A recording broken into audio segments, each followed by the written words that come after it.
বিএনপির অসন্তুষ্টিটা এই সরকারের উপর বা বিএনপির যে এক ধরনের কেমন ক্ষোভের ভাষা এই সরকারের এগেনস্টে, সেইটা কি আপনি একটু ব্যাখ্যা করতে পারেন? আমরা ফাহাম আব্দুল সালামের কাছে একটা চট করে একটা প্রশ্ন, কারণ অনেক দর্শক একসাথে এই প্রশ্ন করতেছেন, সেই জন্য আমি একটু আপনার কাছ থেকে জানতে চাইবো যে আপনি কি মনে করেন জনাব ফাহাম আব্দুল সালাম জনাব তারেক রহমানের এই মুহূর্তে দেশে ফেরা উচিত, করেন যে এখন যে অবস্থা আছে সেই অবস্থায় ঠিক আছে?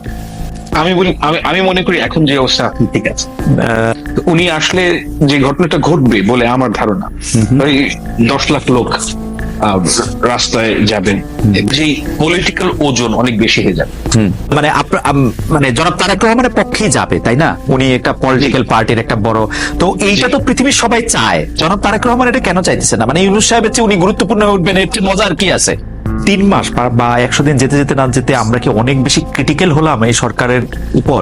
বিশেষ করে আমরা কি বিএনপি কে দেখতে পাচ্ছি যে খুবই খুবই খুবই মানে একটা সমালোচকের জায়গা নিতে, এবং এতই বেশি সমালোচকের জায়গা নিতে যে প্রয়োজনে আওয়ামী লীগের বয়ান বা আওয়ামী লীগের নেরেটিভ বা আওয়ামী লীগকে সাথে নিতেও মনে হচ্ছে যে বিএনপি খুব উৎসুক হয়ে আছে।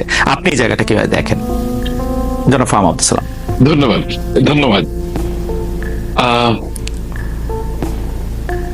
প্রথমত আমি বাংলাদেশের আজকের যে গণতন্ত্রের অবস্থা, এই গণতন্ত্রের অবস্থার কথা বলতে গেলে মির্জা গালিবের একটা গজল আছে, ওটার দুটো একটা শের, মানে একটা কাপলেট, খুবই ইনস্ট্রাকটিভ।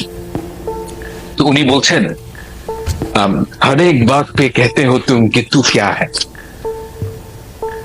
हर एक बात पे कहते हो तुम कि तू क्या है, तुम ही कहो कि ये अंदाज गुफ्तगू क्या है। মানে উনি বলছেন যে প্রত্যেক কথায় তুমি আমাকে বলো যে তুই কে রে বাবা। Now you tell me what kind of conversation is this? আর এর মধ্যে আপনি যে বিএনপির প্রশ্নটা বললেন, আমি ব্যাপারটা কি জানেন, যে ধরেন যারা বিএনপির নেতাদের সাথে কথা বলেন, আপনি যদি বাংলাদেশের ব্যবসায়ী মহলের কথা, তারা কিন্তু আসলে খুব একটা ভালো না, তারা কিছু বলতে পারছেন না। এটার কারণ হচ্ছে যে তাদের অনেকেই আওয়ামী লীগ সরকারের সাথে ছিল, এই জন্য তারা অনেক কিছু বলতে পারছেন না। কিন্তু গ্রাউন্ড রিয়ালিটি খুব ভালো না, এবং এই কথাগুলো যখন বিএনপির কাছে তারা গিয়ে বলে বড় দল হিসেবে, তখন তাদের কাছে কথা হচ্ছে তারা নর্মালসিতে ফেরত আসতে চান। এখন এই নর্মালসি জিনিসটা হচ্ছে কি, বেসিক্যালি বাংলাদেশে কোনো লোকাল গভর্নমেন্ট নাই এই মুহূর্তে, মানে বাংলাদেশে ইউনিটারি গভর্নমেন্ট। লোকাল গভর্নমেন্টের যে কাজটা মোটামুটি পলিটিক্যাল গভর্নমেন্ট করে, যে যেখানে এমপি থাকে তার আন্ডারে ওখানে একটা বলয় সৃষ্টি হয়। এটা খুব একটা ভালো জিনিস না, কিন্তু হয়, ওইটাই আমাদের দেশের নিয়ম। তো ওই জিনিসটা থাকলে তারা মনে করেন যে একটা নর্মালসিতে আমরা ফেরত আসতে পারবো। এখন ওই কথাটা তো আসলেই গণতান্ত্রিক সরকারের আমাদের আসতে সময় লাগবে, এবং ওই জায়গাটার কারণে আমার কাছে মনে হয় যে বাংলাদেশের এই মুহূর্তে ব্যাপক ধরনের ব্যাপক না, অসন্তোষ আছে। জনাব সালাম, আপনি কি মানে বিএনপির অসন্তুষ্টিটা এই সরকারের উপর বা বিএনপির যে এক ধরনের কেমন ক্ষোভের ভাষা এই সরকারের এগেনস্টে, সেইটা কি আপনি একটু ব্যাখ্যা করতে পারেন? আমরা প্রিন্স ভাইকে প্রায় কাছাকাছি ধরনের প্রশ্নই করবো। আমার কাছে তো মনে হয় না যে বিএনপির অসন্তোষের কথা আছে। বিএনপি তো প্রতি জায়গায় বল, আমি তো দেখেছি উল্টা। আমি তো বাংলাদেশের ইতিহাসে কোন সরকারকে, পলিটিক্যাল গভর্নমেন্টের এই ধরনের সাপোর্ট দেখিনি। প্রতিদিন তাদেরকে বলছেন যে আমরা এই সরকারের সাফল্য চাই, প্রতিদিনই বলেন। ওই কথাগুলো আসে না, কিন্তু আপনি যদি অ্যাকচুয়াল ভিডিও গুলো দেখেন, নেতারা তারেক জিয়া বলেছেন, আলমগীর সাহেব বলেছেন, তারা সবসময় বলছেন যে আমরা এই সরকারের সাফল্য চাই, এবং তারা তো আমার কাছে মনে হয় যে খুবই পজিটিভ এই সরকারের সাফল্য আসলে কিভাবে মাপবে বিএনপি? মানে কি হলে সরকার সফল বলে বিএনপি মনে করবে? মানে দ্রুতই নির্বাচন? আমার কাছে মনে হয়, আচ্ছা ব্যর্থতাটা কি এটা বলতে, এটা কখনো নেগেটিভ জিনিসটা বোঝাটা বেটার। ব্যর্থতাটা হবে তখনই যদি ধরেন বাংলাদেশ একটা এই সরকারের মধ্যে জাতীয় সরকার হলো, অর্থাৎ এই সরকার ফাংশন করতে পারছে না, আপনি উপদেষ্টাদেরকে সরিয়ে দিলেন, তারপর পলিটিক্যাল এলিমেন্ট নিয়ে এসে একটা জাতীয় সরকার তৈরি করলেন, এটা হচ্ছে ব্যর্থতা। কারণ সেই ক্ষেত্রে আমরা একটা নর্মালসিতে ফেরত যাব, যেই নর্মালসি আমরা চাই নাই। অর্থাৎ তখন মানুষ মনে করবে যে এই জুলাই বিপ্লবের যে রেশ সেটা কেটে গেল, এটা হচ্ছে ব্যর্থতা।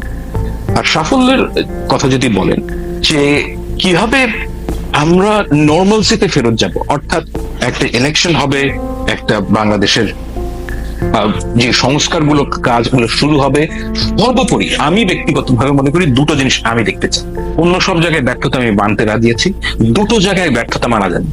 একটা হচ্ছে হাসিনা রেজিমের বিচার, এবং দ্বিতীয় বিষয় হচ্ছে গিয়ে যারা জুলাই অভ্যুত্থানের যারা আহত তাদের যে চিকিৎসা ব্যবস্থা, এই ব্যাপারে সরকার তো একটা ভালো কাজ করতে পারছে। এই দুটো ব্যাপারে ব্যর্থতার কোনো ধরনের অবকাশ নেই।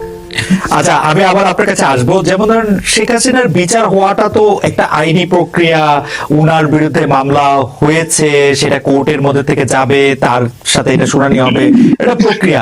কিন্তু প্রশ্নটা করে রাখি, কিন্তু আহতদের বিচারের কথা সেটা আপনি প্রথম দিন থেকে বলে আসছেন, আমি আপনাকে নিয়মিত শুনি, আপনি ছাড়াও আরো অনেকেই এই ব্যাপারটি থেকে জোর দাবি জানিয়েছেন। কিন্তু তো সেইটি করতে সরকারের অনীহাটার আসলে কি কোনো কারণ আছে, নাকি এটা শুধু একটা মিসম্যানেজমেন্ট? এটা আমরা আপনার কাছ থেকে শুনবো একটু পরে। মিসম্যানেজমেন্ট।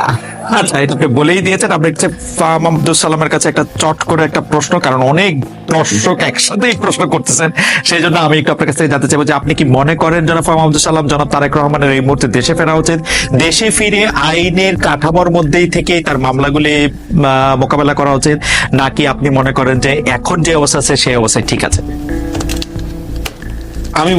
আমি মনে করি এখন যে অবস্থা আপনি ঠিক আছে।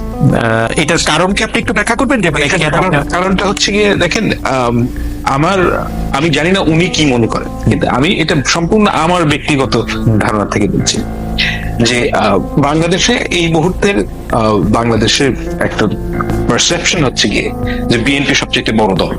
সত্য কি মিথ্যা আমি জানি না, কিন্তু এটা ওয়াইডলি অ্যাকসেপ্টেড। ওনার ব্যাপক জনপ্রিয়তা আছে বাংলাদেশের বিএনপির নেতাকর্মীদের মাঝে। উনি আসলে যে ঘটনাটা ঘটবে বলে আমার ধারণা, ওই 10 লাখ লোক রাস্তায় যাবেন, এবং এটা খুব বলবো আমি, মানে এটার যে পলিটিক্যাল ওজন অনেক বেশি হয়ে যায়।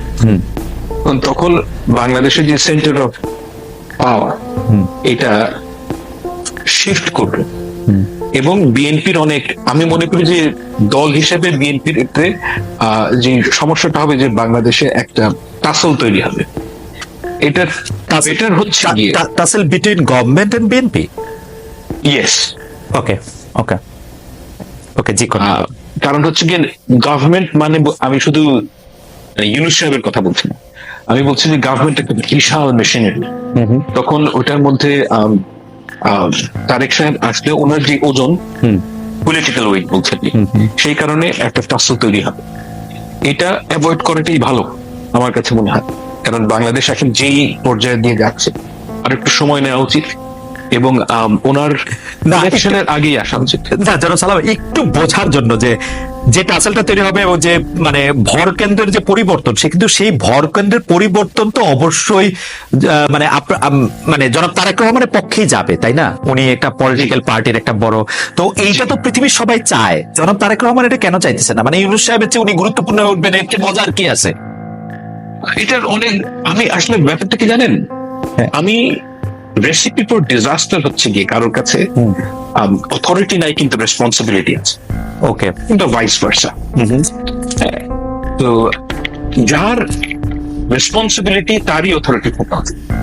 ওকে ওকে, এখন এই মুহূর্তে তারেক সাহেব যখন আসবেন ক্ষমতায়, আমি বলছি মানে বাংলাদেশে যখন আসবেন, তখন যে ঘটনাটা ঘটবে যে সবাই তার দিকে তাকিয়ে থাকবে, এবং এই কারণে একটা জন আকাঙ্ক্ষা, মানে গভর্নমেন্ট এবং বিএনপির মধ্যে একটা টাসল তৈরি হবে।